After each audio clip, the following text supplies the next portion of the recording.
Welcome to this episode of Basic Christianity with Ben Bessett. My name is Brandt Barnard, and welcome, Ben. Thank you. What are we going to be talking about today? Today we're going to be talking about the second video on Basic Christianity is what is sin? Okay, so I think that's a great place to start. So can you give us a definition of what sin is? Yeah. Sin is defined as any thought, word, or action that goes against or fails to conform to the law of God. So simply put, it's breaking one of God's 10 commandments, the law that's written on our heart.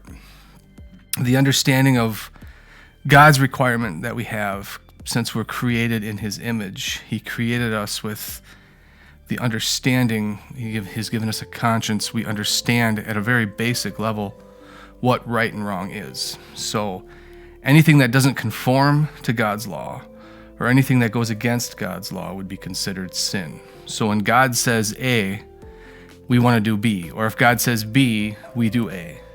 That's a very basic definition of what sin is. And is sin, it's not only our actions. No, it's in our thoughts. It's in our words. It's in our intent. Pretty much most of our sin originates within us, within our heart. Okay. And our words and our actions are showing what has come from our heart, from within us. That's in rebellion to how God has prescribed us to live. Which is good for our next question. So, why do we sin then? So where does sin come from? So we read Genesis 1 and 2. God created everything perfect. But then we get to Genesis 3. And we see sin entering into the human race through our first parents, Adam and Eve. They rebelled against God. They ate of the forbidden fruit. We are all descendants of Adam and Eve. So because we're descendants, we have inherited the sin nature that was created, that came about, the corruption of humanity that came about in Genesis 3. So therefore, because we are in the descendant line of Adam and Eve, we all sin as well. Okay. That's where it originated from. Originated in Adam. In Genesis 3 in the garden. Yeah. But wasn't Adam perfect? God said He created everything good. So Adam and Eve were in perfect fellowship with God. So they were without sin. So they were programmed right from the hand of God to work, to think, to do exactly how God had created them to do. But when they rebelled, the sin nature, which is a corruption of the human nature, came about in them, and now that is passed down to us, and that's where sin comes from. I think that's really interesting too, what you said, rebelled. And that really gets to the heart of what sin is. Yeah. Rebelling against God. So with this sin, are there different categories, different types that you can lay out for us? Yeah, you just said rebellion, there's 6. Rebellion I think would fall in number 2. The first sin that we see in Genesis 3, what brought sin into the human race was unbelief. So God said one thing, Adam and Eve believed another. So when the serpent came about and offered them a different option and a different alternative, they began to doubt, they began to question what God had said. So when Satan said, "Has God said?" Adam and Eve began to doubt.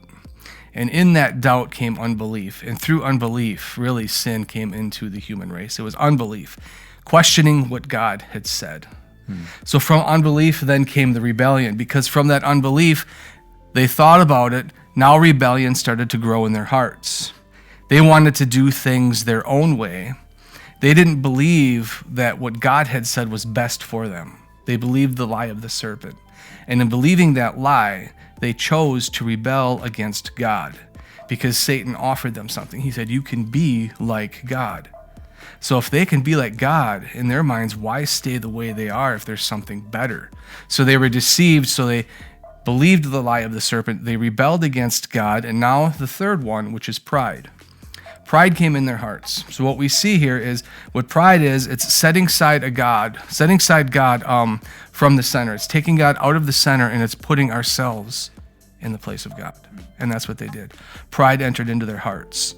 And then once pride entered their hearts, God was set aside. Now they fill themselves with anything else but God, which is the fourth sin, idolatry. Filling yourself with anything other than God. Worshiping something other than God. Living for, finding your purpose in anything else other than God. So the fourth one being idolatry. And then the fifth one we see is selfishness. Now notice, remember in Genesis 3 what Adam said to God. He said, "This woman that you gave me." So now we have selfishness coming from sin. We no longer have people living in harmony with each other. We no longer have people staying in their lanes that they're supposed to. Now people want more than what God has intended for them to have. Now people think of their own interests and their own wants and their own desires, and they live to fulfill their own purposes, and they actually use other people in order to fulfill that. So selfishness comes in. And the sixth one being sensuality. Remember when Adam and Eve looked at the fruit?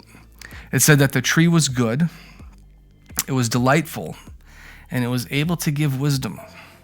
So there's a sensual aspect that comes in with our sin where we covet and we desire and we pursue things that bring temporary satisfaction but result into sin. So the 6 types of category of sin, again, are unbelief, rebellion, pride, idolatry, selfishness, and sensuality. And we see all 6 in Genesis 3. And you talked about earlier, too, about the law of God written upon their hearts. And in that sin of partaking in that fruit, they also broke all 10 commandments as well, with the mother sin being that sin of unbelief, rooting out of that. So if you look at it from the law of God perspective, the 10 commandments, yes, were broken. Law was given in the garden, forbidding them to eat of the fruit. So we have law right from the beginning. We don't have the 10 commandments per se given in the Mosaic covenant in Exodus 20, but the law of God was written on their hearts from the beginning. Yeah. So with all this, why then is sin so dangerous? Yeah. Sin is dangerous. Sin is deceitful. Most people view sin as something that brings pleasure, and as long as it's maintained or controlled, it's not really going to harm anybody, but that's not the case. The first reason why sin is dangerous is because it destroys our relationship with God. The primary purpose we're on earth is to glorify God, to worship Him, to have fellowship with Him. Sin destroys this relationship. So now there is a barrier between us and God. We do not function as we should. We are not as we should be. We are helpless. We are on our own because we have chosen in our unbelief to rebel and turn our backs against God. So the first thing is it destroys that relationship with God. The second thing, it destroys our relationships with other people. So you turn on the news, you see murder. You turn on the news, you see theft. If you don't lock your door, if you don't lock your car, if you don't always have your wallet on you, you're worried that something's going to be stolen. So now the relationships between each other are destroyed because of sin. And the third reason is because we sin, and because God is just and holy, we have transgressed His law, we have committed acts of rebellion against Him, He has to judge us. So there is a judgment to come for each and every sin that we have committed, which is why the cross is necessary for salvation. As well as on that, I think in Hebrews it says that we're to gather together so that nobody's deceived or hardened by the deceitfulness of sin. Sin is so dangerous. We should be encouraging one another, watching out for one another, as well. Yep. Yeah.